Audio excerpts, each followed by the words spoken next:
नमस्कार, इन खबर में आपका स्वागत है। मैं विद्याशंकर तिवारी हूं। कर्नाटक के कुमारस्वामी सरकार के जाने की पटकथा लिख दी गई है। ये बात अब कांग्रेस ने भी मान ली है कि उसकी सरकार का जाना तय है। अब बस इतना है कि जो उसके ट्रबल शूटर हैं शिव कुमार, वहाँ पे मंत्री हैं कर्नाटक में, उनको लगाया गया है कि क्या इस बार भी आप कुछ कर सकते हैं, क्योंकि शिव कुमार का इतिहास ऐसा रहा है कि वो बार बार सरकार को बचाने और बनाने का काम करते रहे हैं।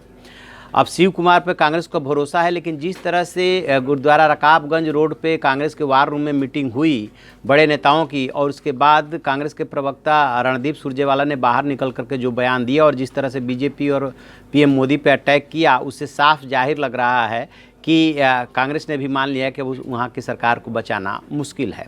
दरअसल 224 सदस्यीय विधानसभा में अभी जो सरकार उनकी चल रही थी, वो उसको जो है 114 सदस्यों का समर्थन प्राप्त था। केवल एक विधायक के समर्थन अधिक उनके पास समर्थन था, जिसकी वजह से ये सरकार चल रही थी। लेकिन पिछले 3-4 दिनों में कुछ ऐसे डेवलपमेंट हुए कि पहले आनंद सिंह और रमेश, 2 विधायकों के इस्तीफे की खबर आई थी। उसमें से एक का इस्तीफा मिला, एक का नहीं मिला, कुछ इस तरह से चल ही रहा था कि आज फिर से 10 और 3 विधायकों के इस्तीफे की खबर आई। अब कहा जा रहा है कि 11 विधायकों ने इस्तीफा दिया है। 11 विधायकों ने इस्तीफा दिया हो या 14 विधायकों ने इस्तीफा दिया हो, जब एक ही विधायक के समर्थन से ये सरकार चल रही थी, तो लग नहीं रहा कि इस बार डीके शिव कुमार भी कुछ कर पाएंगे। आपको याद दिलाएं कि गुजरात में जब पिछले साल राज्यसभा का चुनाव चल रहा था, तब यही शिव कुमार है जिन्होंने कि विधायकों को ले आकर के अपने रिजॉर्ट में ठहराया था।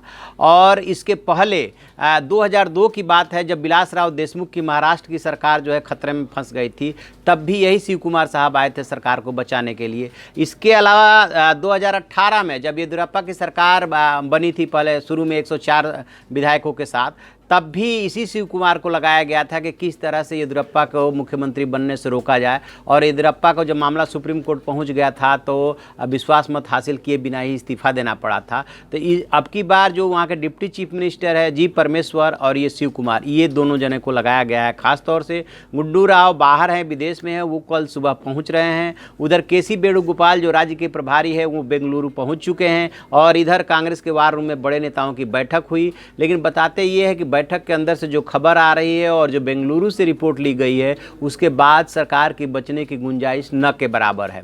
एक बात और हुई है कि जो पूर्व प्रधानमंत्री हैं HD देवगौड़ा, उन्होंने भी अभी एक हफ्ते पहले ये बात बोली थी कि मध्यावधि चुनाव हो सकते हैं। उन्होंने किस आधार पे बोला, बाद में कुमारस्वामी उनके बेटे जो वहाँ के मुख्यमंत्री हैं, उन्होंने जब इस पे ऑब्जेक्शन किया तो बात को डाइवर्ट कर दिया गया कि वो स्थानीय निकाय चुनाव की बात कर रहे थे, कुछ इस तरह से। लेकिन बात ये नहीं थी। वो पूर्व प्रधानमंत्री है, राजनीति के मजे खिलाड़ी हैं, कर्नाटक के राजनीति को नस नस से वाकिफ़ हैं, वो ऐसे नहीं बोले थे।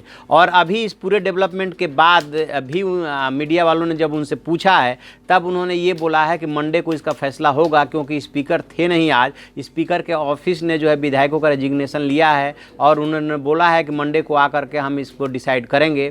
तो मंडे को ये तय हो जाएगा कि ये कुमारस्वामी सरकार जो है अब जा रही है। अब इसके बाद से सिर्फ ये देखना है कि क्या येदियुरप्पा सरकार बना रहे हैं या मध्यावधि चुनाव होगा, या फिर इसी में से ये विकल्प चुना जाएगा कि इनके इस्तीफे से सीटें खाली हो जाएगी। उसके बाद जो है येदियुरप्पा के लिए जो है बहुमत साबित करना बहुत आसान हो जाएगा, क्योंकि जितनी सीटें कम होगी, जो विधायक बचेंगे उन्हीं में बहुमत साबित करना होता है। और फिर ये बाई इलेक्शन में इन विधायकों को चुनाव जिता करके बीजेपी लाने की स्थिति में होगी। क्योंकि अभी जो लोकसभा चुनाव के परिणाम आए हैं, उसमें कांग्रेस को और जेडीएस को बुरी तरह से मात मिली है। तो बीजेपी वैसे भी आत्मविश्वास से लबरेज है इस समय, और वो उसको पूरा विश्वास है कि इन विधायकों का रेजिग्नेशन हो जाता है, कोई उंगली भी नहीं उठा पाएगा, कोई कोर्ट का सहारा भी नहीं ले पाएगा, और हमारी आसानी से सरकार भी बन जाएगी। देखते हैं आगे क्या होता है। जो भी आगे डेवलपमेंट होगा हम आपको बताएंगे। आप देखते रहिए हमारा डिजिटल चैनल इन खबर। Thank you.